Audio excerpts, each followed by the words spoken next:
이 시간 다 같이 우리 하나님께 마음과 정성을 모아 예배하며 나아가겠습니다. 사랑의 하나님 감사합니다. 오늘 저희로 거룩한 주일을 허락하여 주시고 저희를 또 주님 앞에 나와 예배하게 하심을 감사합니다. 우리가 주님께 나와 예배할 때마다 우리의 마음과 정성을 온전히 주님께 드리며 또 주님이 기뻐하시는 또 우리가 영과 진리로 주님께 예배하며 또한 우리가 기쁨과 감사함으로 가득한 온전한 영적인 예배를 드리며 나아가는 이 시간 되게 하여 주옵소서. 우리 성도들이 어디에 있든지 간에 이 시간 주님 앞에 나와 또 주님께 예배합니다. 우리의 마음이 온전히 주님을 향하여 주님을 바라보며 나아가는 은혜를 허락하여 주시고 또한 아버지 하나님 우리가 주님께 예배할 때마다 주님께서 우리에게 오셔서 우리를 찾아오셔서 우리를 만져주시고 만나주시는 은혜를 허락하여 주옵소서. 또 우리가 속히 이 코로나의 위험으로부터 우리가 벗어나서 우리가 마음껏 주님께 나와 예배하며 또 모여 예배할 수 있는 은혜를 우리에게 허락하여 주옵소서. 우리 성도들이 어디 있든지 간에 주님 그들을 지켜주시고 보호하시고 예배를 통하여 주님께서 부으시는 놀라운 은혜를 허락하여 주옵소서. 예수님의 이름으로 기도합니다. 아멘. 다 같이 찬양 1장 찬양하겠습니다.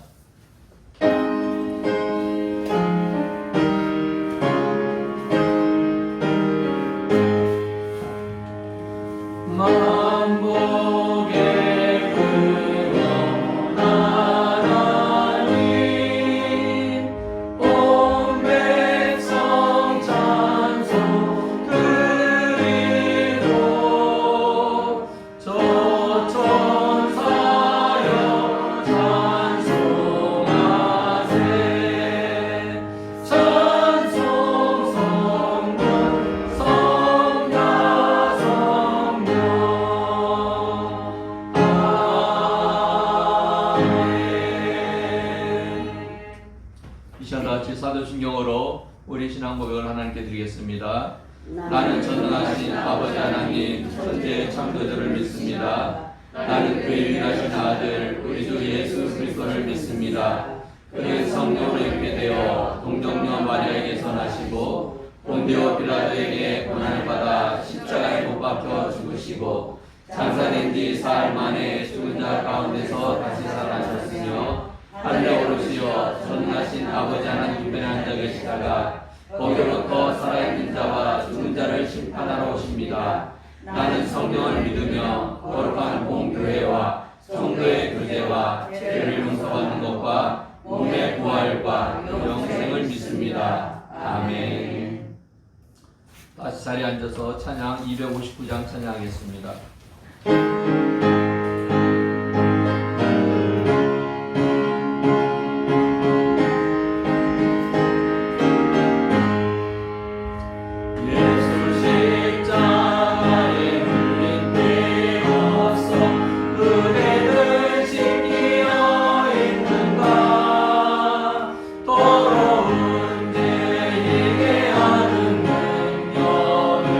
그대를 잡으지 않을까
기도해 주시겠습니다.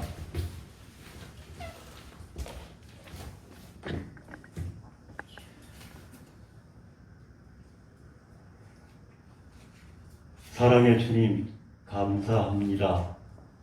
오늘은 주님의 거룩한 날입니다. 이 땅 위에 주님의 이름을 부르는 주님의 백성들, 온 마음과 뜻과 정성을 다하여 이 예배를 드리게 하여 주시옵기를 간절히 바라고 원합니다. 주님 홀로 영광 받아 주시옵고 저희들에게 한없는 은혜를 내려 주시옵기를 간절히 바라고 원하옵나이다.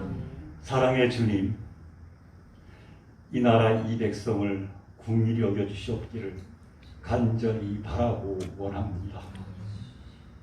이 코로나 바이러스로 여러 가지 어려움을 겪고 있음을 우리 주님께서 잘 알고 계십니다.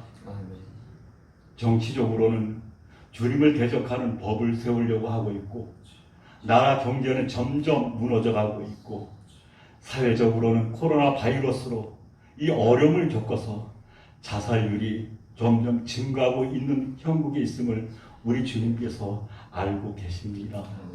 사랑의 주님, 이 나라 이 백성을 긍휼히 여겨 주시옵고 주님의 은혜를 구하게 하여 주시옵기를 나의 주님 간절히 바라고 원합니다. 주님 앞에 무릎을 꿇게 하시고 회개하며 주님의 은혜를 구하게 하여 주시옵기를 나의 주님 간절히 바라고 원합니다. 역계하 7장 13절 14절에 주님께서 말씀하셨습니다. 내가 하늘을 닫아 비를 내리게 하지 아니하거나 혹 메뚜기가 토산을 먹게 하여 땅을 황폐하게 하고 혹 내 백성 가운데 전염병이 유행하게 할 때 내 이름으로 일컫는 내 백성이 그 악한 길에서 떠나 스스로 낮추며 기도하여 내 은혜로 내 얼굴을 구할 때 내가 하늘에서 듣고 우리의 죄를 사하여 주시고 우리의 땅을 고쳐주신다고 주님께서 분명히 말씀하셨습니다. 아멘. 사랑의 주님, 이 나라 이 백성 믿는 자나 믿지 않는 자나 주님 앞에 무릎을 꿇게 하시고 아멘. 회개하게 하시고 아멘. 주님의 은혜를 구하게 하여 주시옵소서. 아멘. 하루속히 이 코로나 이 바이러스가 소멸되게 하여 주시옵고 이 땅을 고쳐주시옵고 우리 사람들의 마음을 고쳐주시옵기를 나의 주님 간절히 바라고 원하나이다. 아멘. 북녘 땅에도 주님의 은혜가 충만하길 원합니다. 지금도 지하교회에서 숨을 죽이며 주님의 이름을 부르짖으며 기도하며 예배드리는 주님의 백성들이 있습니다. 그들이 어떤 환난 가운데서도 주님을 향한 믿음의 열정이 식지 아니하도록 쓰러지지 아니하며 넘어지지 아니하도록 붙들어 주시옵소서. 아멘. 하루속히 북한의 정권이 무너지게 하셨고 그래서 자유함을 얻게 하여 주셔서 방방 곳곳에 아버지 하나님의 초소가 지어지며 그곳에서 마음껏 아버지의 이름을 부르짖으며 기도하는 그날이 속히 올 수 있도록 은혜를 베풀어 주시옵기를 나의 주님 간절히 바라고 원하옵나이다. 우리 큰 기쁨의 교회를 붙들어 주시옵소서. 사랑의 주님, 영적으로나 양적으로 성장하는 우리 교회가 되기를 나의 주님 간절히 바라고 원하옵나이다. 사랑의 주님, 진리 터 위에 세워주시옵고 진리가 우리 교회를 통하여 세계 만방에 전해지는 역사가 있게 하여 주셨고 맡기신 사명을 능히 감당할 수 있는 우리 큰 기쁨의 교회가 될 수 있도록 은혜를 베풀어 주시옵기를 나의 주님 간절히 바라고 원합니다. 우리 큰 기쁨의 교회가 성령 충만하기를 나의 주님 간절히 바라고 원합니다. 진리로 다음 세대를 세우는 이 교회가 되기를 원합니다. 그래서 아버지 하나님요 마음껏 우리 큰 기쁨의 교회를 도구로 마음껏 써주셨고 맡기시고자 하는 그 사명을 능히 감당하는 이 교회가 되기를 나의 주님 간절히 바라고 원하옵나이다. 사랑의 주님, 지금은 말씀을 전하는 시간입니다. 우리 강모세 목사님 늘 항상 동행하여 주시옵소서. 성령 충만케 하여 주시옵고 성령의 두루마리로 덧입혀 주시옵기를 나의 주님 간절히 바라고 원합니다. 영육간의 강건함을 허락하여 주셔서 맡기시고자 하는 그 사명을 능히 감당하는 데 어려움이 없도록 은혜를 베풀어 주시옵소서.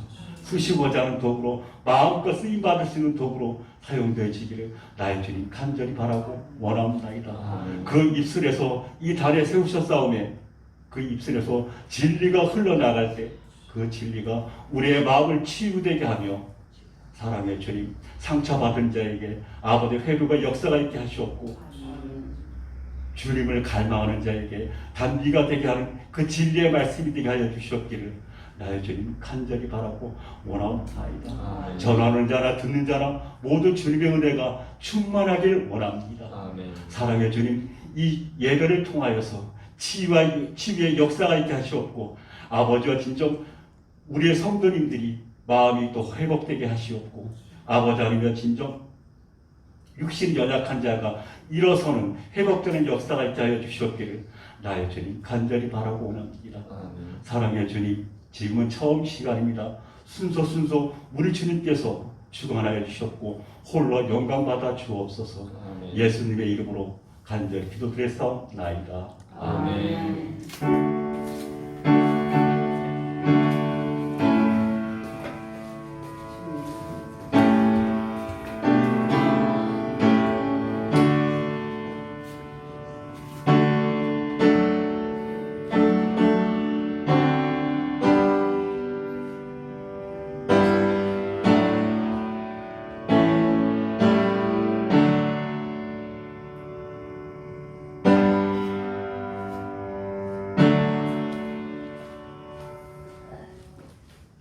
네, 오늘 같이 나눌 성경 말씀은 구약성경 창세기 11장 1절에서 9절 말씀 같이 보겠습니다.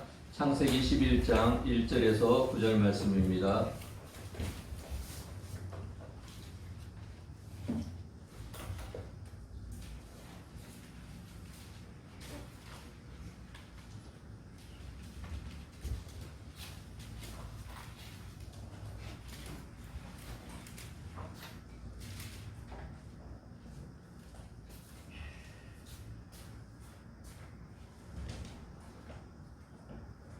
네, 다 찾으셨으면 한 절씩 기록하겠습니다.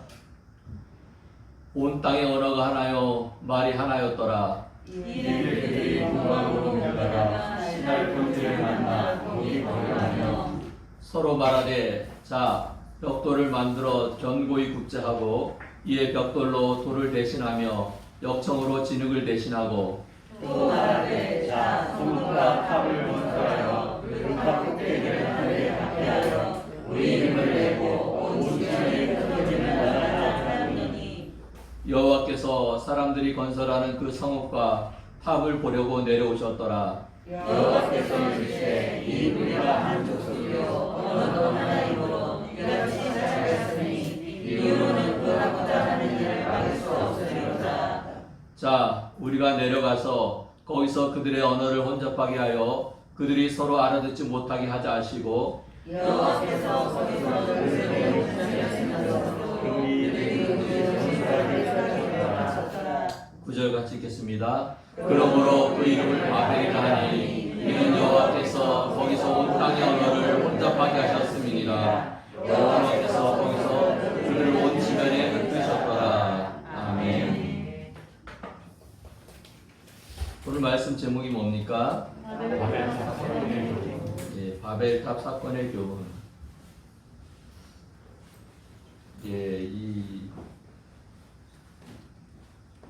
저는 이 바벨이라는 단어를 어렸을 때 만화책에서 본 것 같아요. 어떤 만화인지 기억이 안 나는데 이 바벨이라는 어떤 그 단어를 만화책에서 처음 접했어요. 오늘 이 말씀을 보면은 11장 1절이 보면은 온 땅의 언어가 하나요 말이 하나였더라 라고 이렇게 기록되어 있습니다. 그것은 그럴 수밖에 없는 게 하나님께서 천지를 창조하시고 또 우리 사람들을 만드시고 또 우리 사람들에게는 하나님께서 언어를 주셨어요.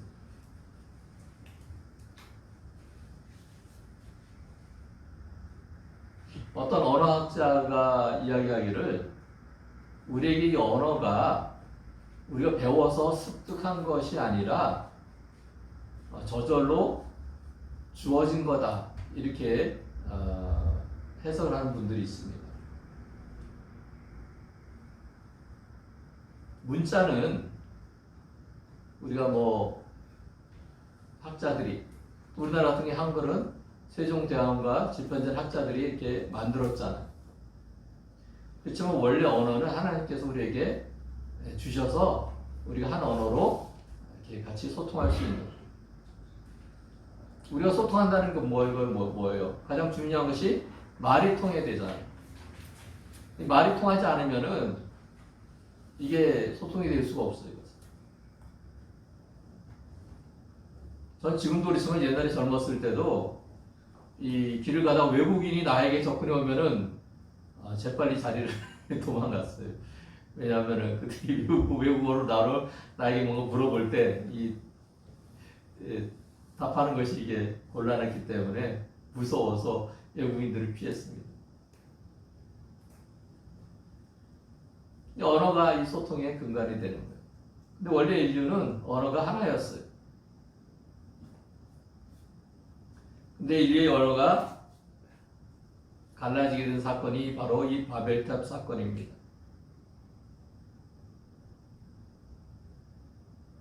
오늘 이 11장의 이 바벨탑 사건은 이 땅에 왜 언어가 각각 나뉘어졌는지를 해석해 볼 수 있는 그런 본문입니다. 2절에 이에 그들이 동방으로 옮기다가 신할 평지를 만나 거기 거류하며. 동방이라는 건 그냥 뭐 동쪽이라는 의미도 있지만은 이 성경에서 말하는 이 동방은 에덴 동산을 기점으로 해서 동쪽이라는 거예요. 우리가 동방이라고 얘기하지만은 세계에서 우리나라에 있는 거를 극동이라 그래요. 극동. 동쪽의 제일 끝이야. 그 기준은 뭐예요? 유럽 중심이기 때문에. 유럽에서 보면은 아시아 제일 끝인 우리나라가 제일 먼 동쪽이라는 뜻이에요.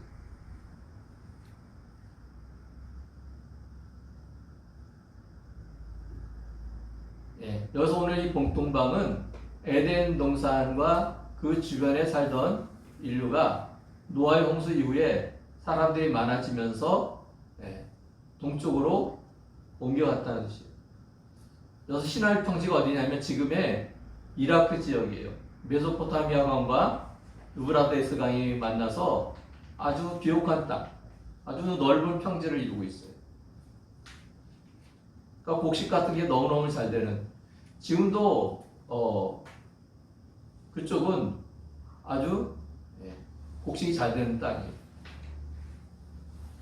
그래서 우리가 고대 문명을 네 개로 얘기할 때 하나가 메소포타미아 문명이에요. 큰 강이 흐르고 또 강이 계속해서 날라오는 퇴적토가 쌓이고, 그래서 땅이 굉장히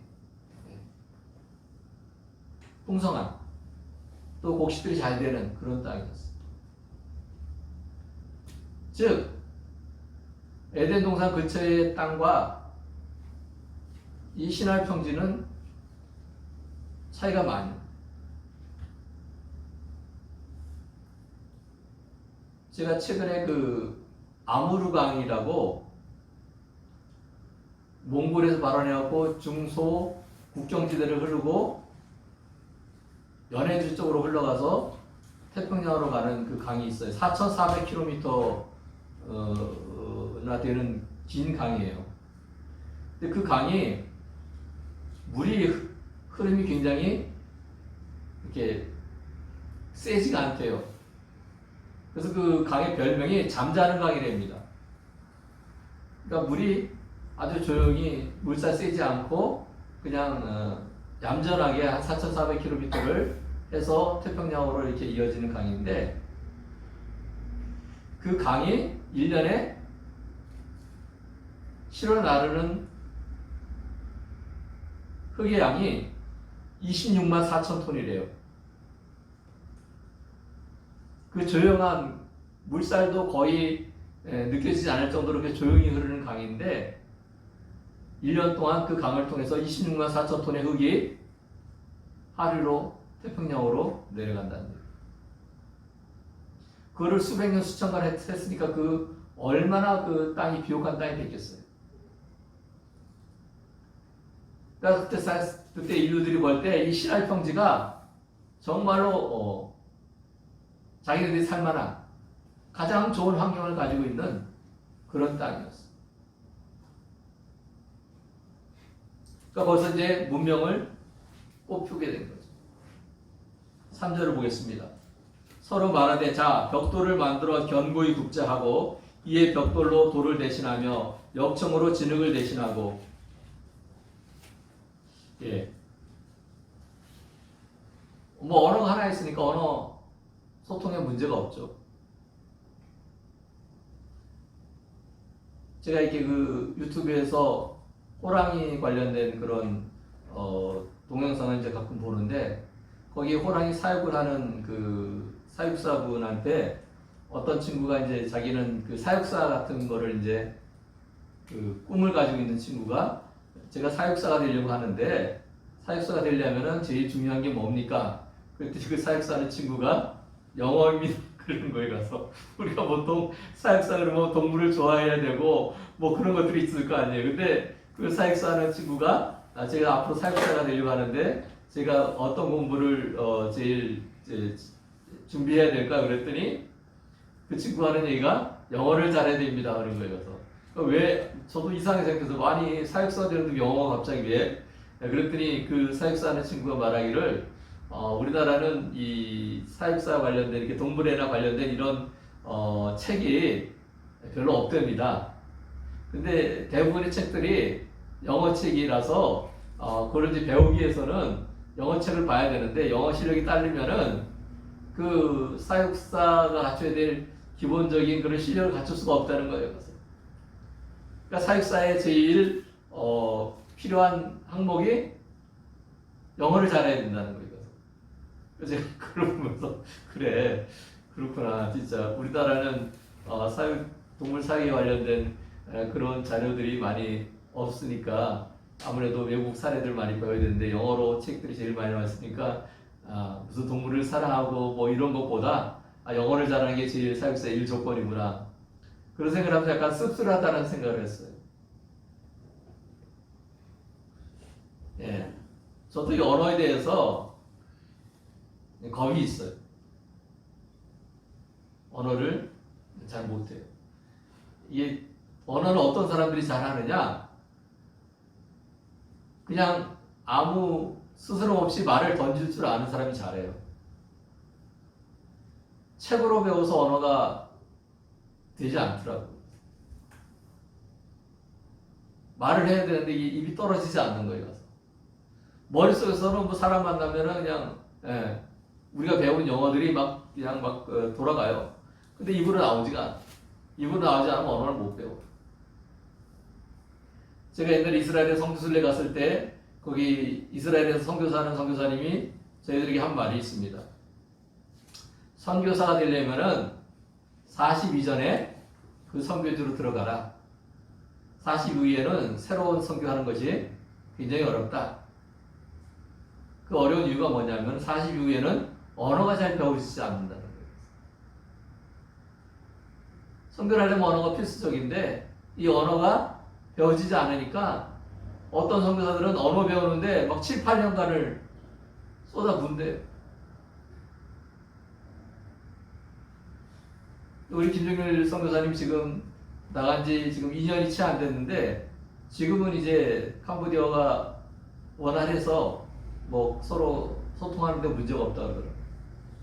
그 굉장히 빨리 많이 넘어서 갔는데도 불구하고 정말 하나님의 은혜로 이렇게 언어 습득이 빨리 된 것 같아요. 물론 열심히 노력을 했긴 했지만 근데 우리가 이 사실은 아까 말했잖아요. 전문적으로 우리가 뭔가를 공부를 하려면은 그 전문적인 것을 습득하는데 노력을 기울여야 되는데 우리는 언어에다가 먼저 시간을 엄청나게 쏟아부어야 되는 거예요.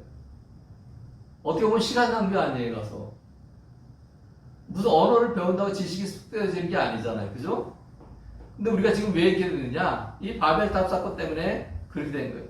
제가 중고등학교 다닐 때 그래서 이 바벨탑 사건을 보면서 굉장히 짜증이 났어요. 아니, 그 조상들이 하나님 말씀 잘 순종했으면은 이렇게 언어가 갈라져갖고서 이렇게 고생하면서 영어 배우고 영어에다가 시간을 쏟아붓고 이런 일을 안 해도 되는데, 아니, 이 바벨탑 사건 때문에 잘못해갖고서 언어가 다 나뉘어지는 바람에 우리에게 쓸모없는 공부를 하고 있다. 그런 생각을 제가 많이 했었습니다. 근데 언어가 하나였을 때 사람들이 하나님께 잘못을 했어요. 자, 3절에 보면은 벽돌을 만들어 견고히 굽자. 그 전까지는 집을 지을 때 그냥 흙으로 그냥 발라서 집을 지었어요. 또 조금 이제 잘 짓는 집들이 쉽게 말하면은 흙을 가지고서 그걸 이렇게 모양을 이렇게 사각형으로 만들고서 그냥 햇볕에다가 말리는 거예요. 그걸 가지고 이제 쌓고 그것이 무너지지 않기 위해서 진흙을 발라서 그렇게 이제 건축을 했는데, 오늘 여기서 뭐예요? 벽돌을 만들어 견고히 굽자. 그냥 벽돌 모양을 만들어서 햇볕에 말리는 게 아니라 불에 고온을 가해서 이 벽돌이 아주 강한 벽돌, 즉 부서지지 않는 벽돌을 만들겠다고 한 거예요. 그 다음에 또 뭐예요? 진흙을 대신해서 역청이라고 해요. 역청이 뭐예요? 가서 이 영어 성경으로 가면은 역청이 아스팔트로 돼 있어. 아스팔트가 뭔지 아시죠? 우리 도로 까는. 그래서 그 열을 가하면은 액체화되고, 열이 떨어지면은 이렇게 점성이 강해갖고서 이렇게 붙집어야 매요. 우리가 노아가 방주를 만들 때도 하나님께서 역청으로 바르라 그랬잖아요. 물이 들어오는 것을 막기 위해서. 건축 기술이 그러니까 엄청 발달한 거예요. 인간의 지식이 점점 높아진 거죠. 4절 보겠습니다. 또 말하되, 자, 성읍과 탑을 건설하여 그 탑 꼭대기를 하늘에 닿게 하여 우리 이름을 내고 온 지면의 흩어짐을 면하자 하였더니, 자, 이들이 이렇게 열심히 문명을 발전시키고 또 문명을 통하여서 하고자 한 것이 뭐였냐? 성읍과 탑을 건설하자는 거예요.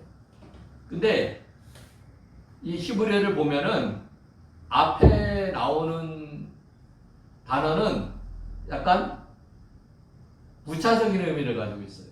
그래서 성읍과 탑을 건설하는데 성읍은 부차적인 일이고 탑이 제일 중요한 일이라는 뜻이에요. 즉 이들이 벽돌을 붓고 역청을 가지고 건축을 하는데 그 건축의 핵심이 뭐예요? 높은 탑을 건설하자.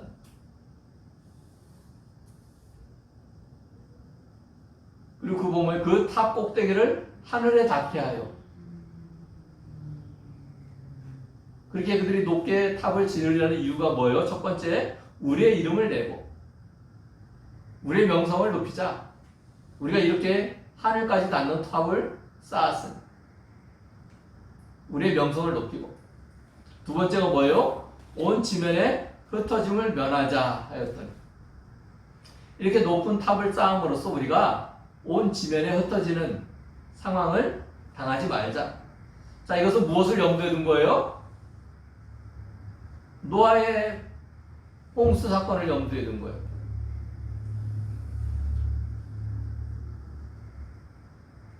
이것은 하나님을 믿지 않겠다는 거예요. 또 두 번째, 온 지면의 흩어짐을 면하자. 이것은 하나님의 계획, 하나님의 명령에 정면으로 거부하는 거예요. 하나님께서 노아의 홍수 사건 이후에 노아와 그 자식들에게 말씀하셨어요. 너희는 온 사방에 흩어져서 이 땅을 정복하고 또 이 땅을 다스리라.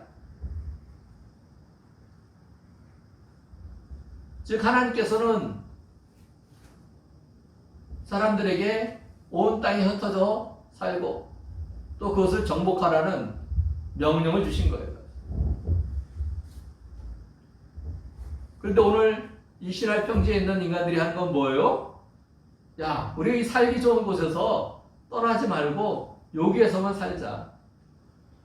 즉 하나님께서 다시 노아의 홍수와 같은 홍수를 일으켜서 우리를 다 죽이려고 할 때라도 우리는 이 바벨탑을 높이 쌓아서 그 위에 올라가면 살아남아서 하나님의 심판에서 우리가 살아남을 수 있다. 그들이 그냥 높은 탑을 쌓다는 그들의 기술적인 어떤 문명적인 그런 것에 목적이 있는 것이 아니에요. 그들이 바벨탑을 쌓는 사건에는 뭐예요? 하나님보다 더 높아지려고 하는 또는 하나님과 동등되게 하려는 그런 교만함이 깔려 있는 거예요. 두 번째는 뭐예요? 하나님께서 노아에게 홍수의 무지개를 통해서 뭐라고 하셨어요? 다시는 내가 세상에 물로 심판하지 아니할 것이다. 그 징표로 내가 이 무지개를 너에게 보여준다. 이렇게 말씀하셨어요. 근데 이 사람들은 뭐라고 그러고 있어요? 앞으로 노아의 홍수 같은 사건이 일어난다 할지라도 우리는 살아남게 탑을 높이 쌓자. 하나님의 약속을 무시하는 거예요. 하나님의 약속을 믿지 않겠다는 거예요. 또 하나님께서 너희는 온 지면에 흩어져서 온 세상을 다스리라고 말씀하셨는데 자기네들이 보기에 제일 좋은 신할 땅, 그 옥토 같은 땅을 떠나지 절대로 않겠다라고 하나님의 명령에 거역한 이 바벨탑 사건은 뭐냐면 단순히 뭐 언어가 다 달라졌다 그런 것이 아니라 하나님을 인정하지 않고 하나님에게 대적하는 인류에 대한 이야기예요.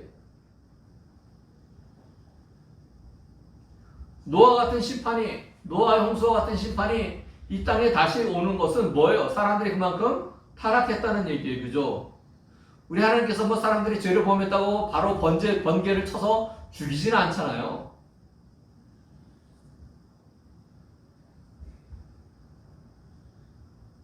하나님은 참고 참으시는 거예요. 우리가 죄를 저질러도 하나님은 참고 참으십니다.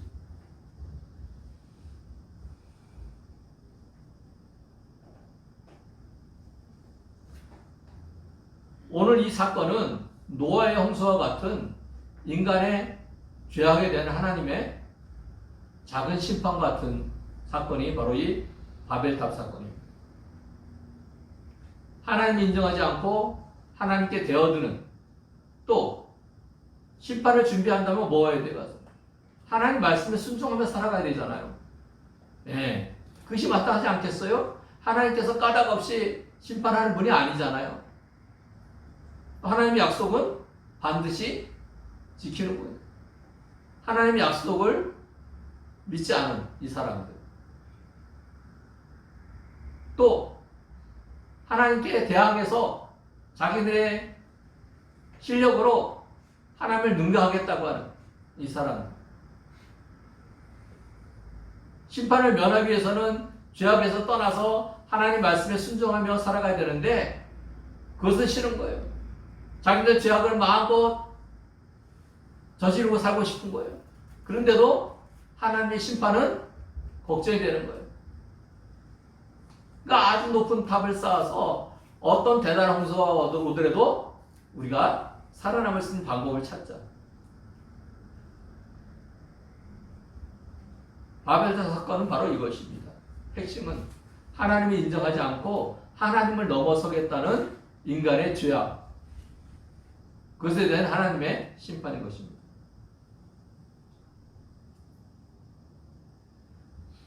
이 시대에 바벨탑 시대에 살았던 그 사람들뿐만 아니라 오늘도 인간들은 여전히 하나님이 없는 세상을 꿈꿔요.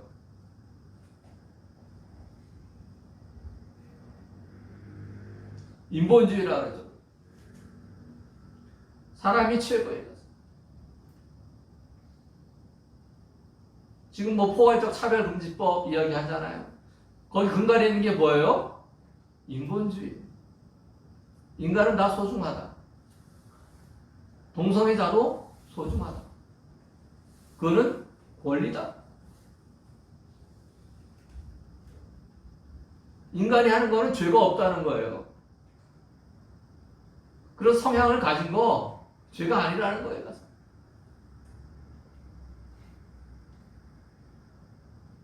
인간이 하는 거 모두 다 옳다는 거예요.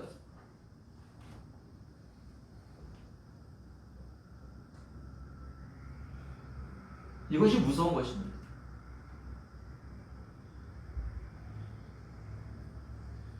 세상 크게 두 가지 주의가 있어요. 하나는 신본주의. 하나님이 온 세상의 근본이다. 하나님께서 이 세상을 다스리고 계시다는, 하나님이 이 세상의 주인이시라는 신본주의가 있고, 또 하나는 인본주의. 우리 생각, 우리가 가지고 있는 것, 그것이 최고이다.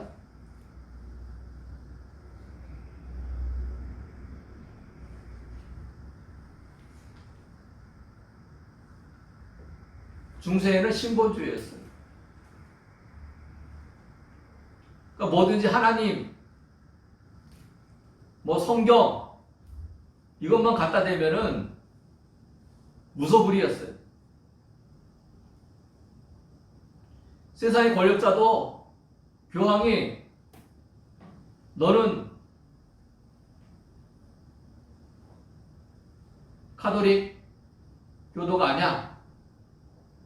그러면 세상의 모든 권력을 가진 그 황제도 자리에서 쫓겨났어요.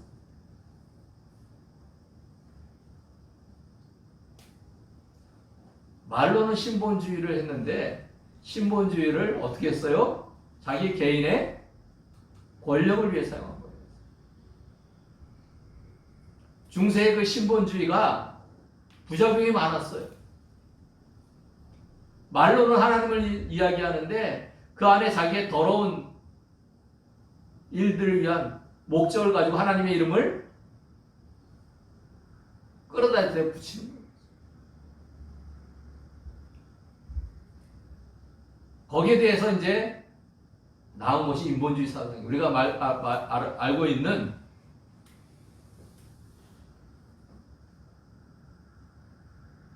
하나님이 이 세상의 근본이 아니라 우리 사람이 이 세상의 근본이다.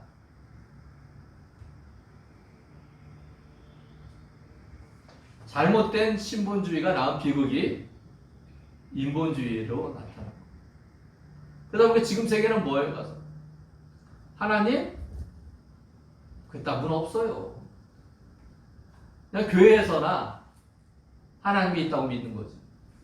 그저 신앙인들이나 하나님이 있다고 믿는 거지. 세상 사람들은 하나님을 전혀 두려워하지 않아요. 심지어는 하나님을 믿는다고 하는 사람들도 하나님을 믿지 않아요.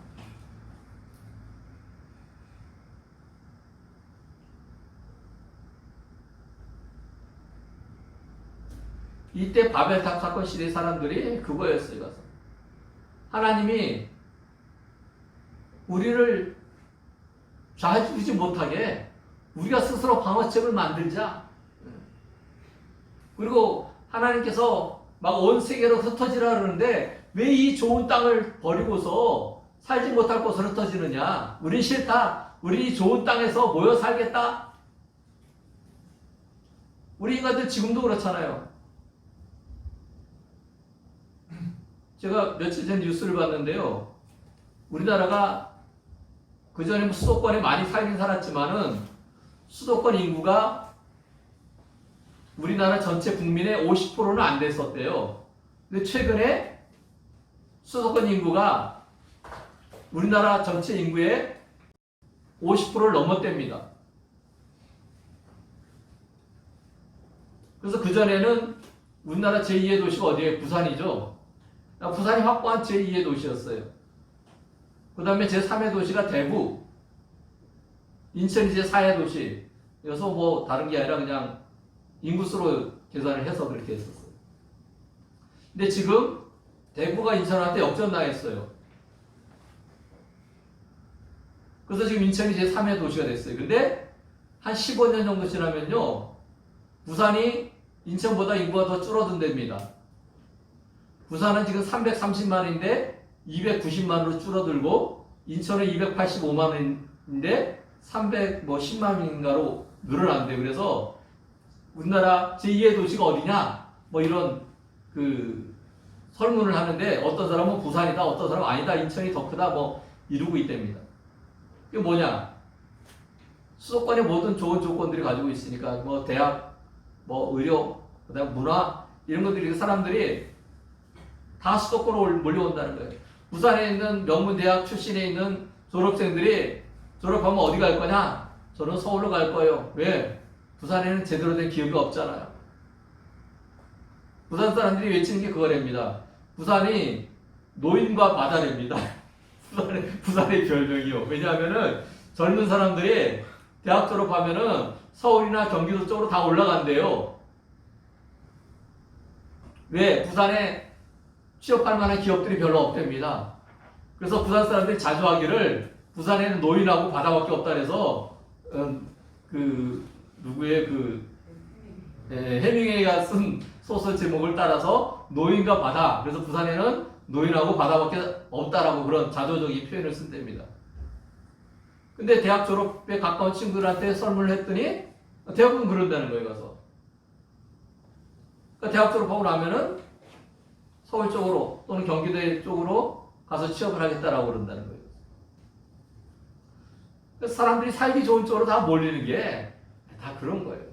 그러니까 이 신할 평지가 그때 제일 살기 좋은 데니까 사람들이 거기를 떠나는 것에 두려움을 느끼는 거예요. 그리고 거기는 강하류 지역이니까 뭐에 취약해요? 홍수에 취약한 지역이에요. 그러니까 어떤 대단한 홍수가 와도 우리는 살아남을 수 있는 그런 탑을 만들자. 즉 하나님이 우리를 멸할 수 없도록 우리 스스로 방어책을 만들자. 하나님께서 분명히 다시 홍수로 멸하지 않겠다고 약속하셨어요. 하나님의 약속을 믿지 못한다는 거예요. 그죠? 그리고 뭐예요 또? 하나님의 심판을 면하려면은 하나님 앞에 엎드려 순종하면 나아가야 되는 거예요. 그럼 심판을 면하는 거예요. 근데 이 사람들은 뭐예요? 심판을 면할 가장 좋은 방법은 싫은 거예요.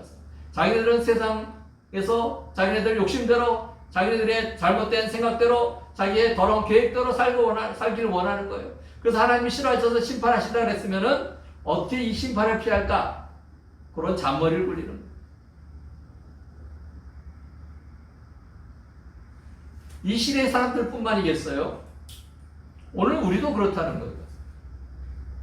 하나님의 은혜를 받고 하나님의 복을 받아 누리면 어떻게? 하나님 말씀 따라 순종하며 살아가면 되는 거예요. 그래서 하나님이 기뻐하는 일을 기꺼이 잘하면 되는 거예요. 근데 뭐예요 우리는? 그거 안 하고 다른 방법으로 행복을 찾을까? 또 세상에 다른 사람들한테 인정을 받을까? 뭐 이런 쪽에 생각하는 거예요.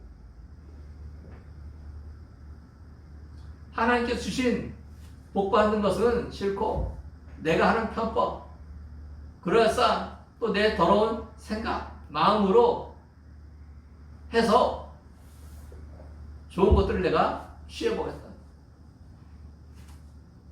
하나님께 순종하면서 받는 복, 관심이 없다는 거죠. 세상 사람들이 그렇다 쳐요. 그럼 믿는 사람들은 어떠냐 이거예요. 믿는 사람들도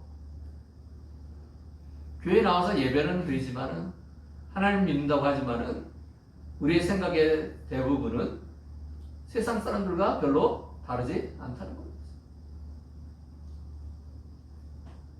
그러니까 믿는 사람들도 자녀들 명문대학 보내기 위해서 별의별 짓을 다 해요.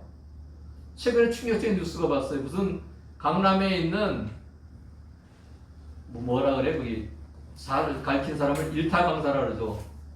그런 사람들이 외국에 있는 유명 대학으로 학생들을 이렇게 잘 보낸다고 소문이 난 강사들이 있대요. 이 사람들이 잘 가르치는 게 아니라 미국에서 대학 입학 시험을 보는 그 시험 문제를 빼돌려 갖고서요, 그거를 2천만 원에서 5천만 원을 받고 팔아넘긴다는 거에 가서. 그리고 그 아이들한테는 이것은 기출문제. 그러니까 미국에서 나오는 그 시험에 옛날 나왔던 문제들을 뭐 하는 거다. 이렇게 해서 팔아넘긴다는 거에 가서. 근데 사실은 그게 지금 시험 보는 문제를 어떤 방법으로 빼돌렸어. 그러니까 그거 가지고 공부한 애들이 거의 만점을 받는 거예요. 심지어는 머리 쓴다고 만점 받으면 위험하니까 몇 개를 일부러 틀려진다는 거에 가서. 그래서 그런 애들이 미국의 그 유명한 아이비리그에 다 합격을 했대요.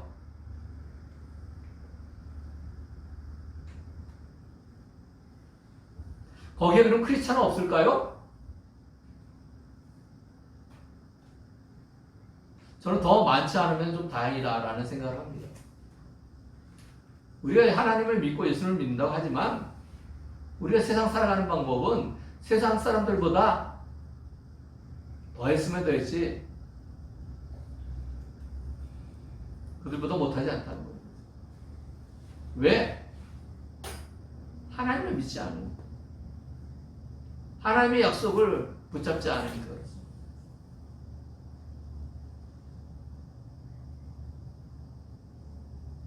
우리가 한번 우리 살펴보십시다. 과연 바벨탑을 쌓던 그 사람들과 우리는 다른가? 우리는 정말 하나님 중심으로 살아간다고 말할 수 있는가? 인본주의적인 생각이 아닌 하나님 중심의 생각을 가지고 있는가? 우리 하나님께 주시겠다고 복을 주시겠다고 말씀하신 그 말씀을 붙잡고 그 말씀대로 살려고 애를 쓰고 있는가? 아니 그거 말고 지금 다른 방법 쫓아서 열심히 살아가고 있는 거 아닌가? 돌아보시기 바랍니다. 이 바벨탑 사건은 노아의 홍수가 전 세계적인 사건이었다면은 이 바벨탑 사건은 신화의 평지를 중심으로 한 그때 당시 최고의 잘 나가던 문화 속에 있던 사람들에 대한 하나님의 심판입니다.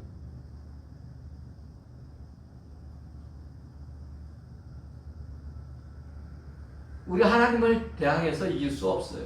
이것은 철저히 우리가 깨달아야 됩니다. 우리가 하나님을 이길 수 없어요.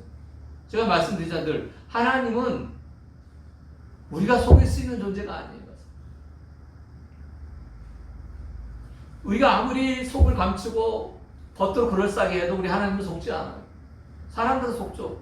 목사는 속을 수 있어도 우리 하나님은 못 써요.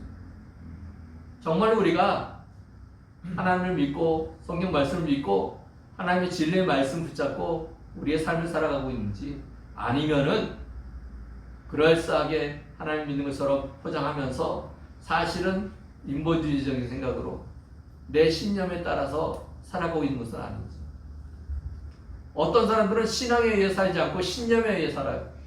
신념의 기반은 뭐예요? 자기예요? 사람이에요. 어떤 사람은 돈이 최고라는 신념에 빠져 있어요. 어떤 사람은 공부 잘하는 것이 최고라는 신념에 빠져 있어요. 어떤 사람은 건강한 것이 최고라는 신념에 빠져 있어요. 어떤 사람은 공산주의가 최고라는 신념에 빠져 있어요. 어떤 사람은 자본주의가 최고라는 신념에 빠져 있어요. 신념은 사람에게 시작되기 때문에 그 마지막은 결국은 다 망하는 거예요.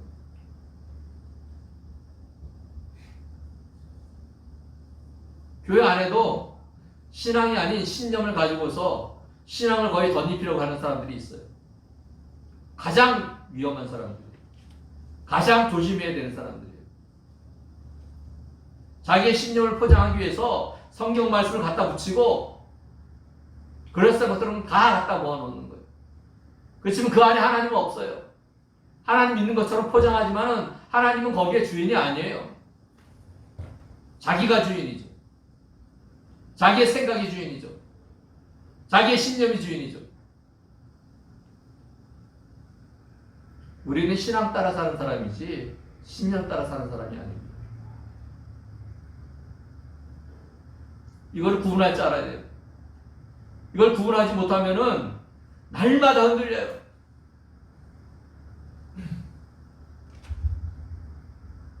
하나님 말씀 믿지 않고 하나님과 대적하는 자리에 자기도 모르는 사이에 들어갑니다.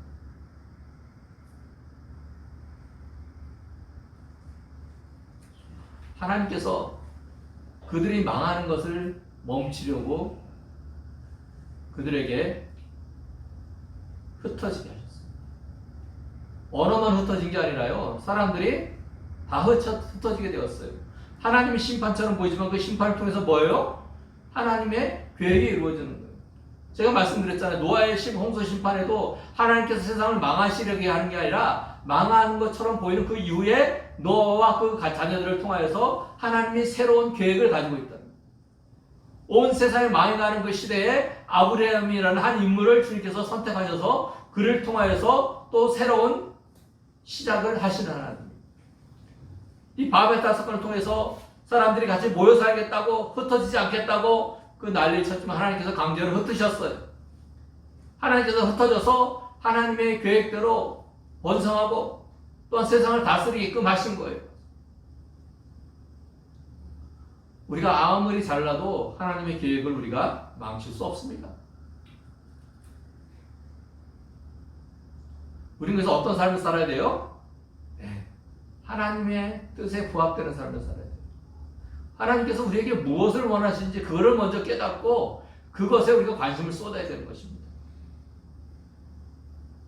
바벨탑 사건은 그거예요. 하나님께서는 어떤 경우에도 하나님의 뜻을 이루시는 분이라는 겁니다. 때로는 그것이 심판이라는 모양을 취하고 있지만은 그것도 하나님께서 일하시는 방법입니다. 제가 날마다 말씀드리잖아요. 우리에게 고난이 오고 환난이 올 때 넘어지지 말아라. 하나님께서 그것을 우리에게 허락한다면 하나님의 분명한 우리는 알지 못하는 하나님의 계획이 있는 거다. 그것을 깨닫고 그 어려움 속에서도 하나님께 감사하고 나아가면은 하나님께서 우리를 이끌어 가실 거다. 우리 하나님은 우리와 수준이 달라요. 우리는 눈앞에 있는 것만 보지만 우리 하나님은 천리 백리를 내다보는 분이에요. 우리는 그걸 보지 못하니까 눈앞에 있는 것 때문에 날마다 그러는 거죠. 바벨탑 사건도 어떻게 보면 작은 심판인 것처럼 보이지만은 그것을 통해서 하나님께서는 하나님의 계획, 하나님의 일을 진행하시는 것입니다. 우리 성도님들이 오늘 이 말씀을 통해 깨닫기 원합니다. 우리의 계획이 아닌 우리 하나님의 계획이 무엇인지를 먼저 깨달아야 됩니다. 그리고 하나님의 계획 앞에 우리를 무릎 꿇려야 됩니다. 그것이 우리가 하나님 안에서 복을 누리고 또 주님께서 우리에게 주시는 일을 잘 감당함으로써 우리가 이 세상에 온 우리의 뜻을 이루는 것인 줄을 깨달아 알기를 주님의 이름으로 간절히 축원합니다. 이 시간 네 개의 항용값 찬양 드리면서 귀한 예물 공헌하겠습니다.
감사함을 드리는 손길이 있습니다. 감사함을 드리는 손길이 있습니다. 감사함을 드리는 손길이 있습니다. 성경을 드리는 손길이 있습니다. 성경을 드리는 손길이 있습니다. 주령문 드리는 손길이 있습니다. 주령문 드리는 손길이 있습니다. 드린 예물 위해서 기도하겠습니다. 사랑의 하나님 감사합니다. 오늘 거룩한 주일 저희가 주님께 나와 예배할 수 있도록 은혜를 베푸시고 또한 예배할 때 귀한 예물을 드릴 수 있도록 하신 하나님 감사합니다. 우리가 주님께 예물을 드릴 때 안타까움으로 또는 아버지 하나님의 아까운 마음으로 드린 것이 아니라 기쁨과 즐거움으로 또한 풍성함으로 드릴 수 있는 저희들 되게 하여 주시고, 또 이 귀한 예물들이 손길 주님께서 아버지 하나님의 영적인 복과 또 세상의 기름진 복을 허락하여 주시고, 필요한 것들을 주께서 친히 채우시는 은혜를 부어 주옵소서. 또 이 귀한 예물이 쓰여지는 곳에 죽어가는 영혼들을 살리며 고통 속에 있는 자들을 위로하고 세울 수 있는 곳에 마음껏 사용되어지는 귀한 예물 되게 하여 주옵소서. 예수님의 이름으로 기도합니다. 아멘. 집에서 예배 드리시는 분들도 주님께 드리는 귀한 예물 드리시고, 또한 그 드린 거 교회 계좌로 빨리 입금해 주시기 바랍니다. 저희 교회는 선교사님들한테 선교비를 많이 보내기 때문에 그달 들어온 헌금 중에서 선교비를 보내기 때문에 늦출 수가 없어요. 그러니까 조금 불편하시더라도 그주 헌금을 온라인으로도 드릴 수 있기를 바랍니다. 우리 큰 기쁨의 교회 오셔서 예배드리신 분들, 또한 지금 있는 자리에서 예배드리신 분들을 주님의 이름으로 환영합니다. 각 가정과 사업자, 또한 그 모든 하시는 일 가운데 주님의 은혜와 평강이 넘치기를 바랍니다. 코로나 바이러스로 나라가 어려움을 겪고 있습니다. 수도권 교회들이 예배가 모두 온라인으로밖에 드릴 수 없는 상황입니다. 당분간 주일 예배는 온라인으로 드립니다. 새벽 기도와 금요 철야, 오후 예배는 코로나 방역 단계 하락시까지 중단됩니다. 기도해 주시기 바랍니다. 협조해 주시기 바랍니다. 우리가 대면 예배, 교회 와서 예배 드릴 수 있을 때가 되면은 저희가 카톡으로 또는 문자로 알려드려서 예배 드리러 오십시오라고 연락을 드리겠습니다. 우리 교회가 매월 선교비로 후원하는 선교사님들입니다. 이와에 기도해 주시기 바랍니다. 이 시간 다 같이 찬양 314장 자리에서 일어나 찬양 드리겠습니다. 314장입니다.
이제는 우리 주 예수 그리스도의 은혜와 우리 아버지 하나님의 그 크신 사랑하심과 성령님께서 우리를 지키시고 보호하시고 인도하심이 이곳에 있는 주의 백성들과 우리 큰 기쁨의 교회 성도들과 우리 큰 기쁨의 교회와 이 나라와 민족과 조국 교회 위에 이제로부터 영원히 함께하기를 간절히 축원하옵나이다. 아멘.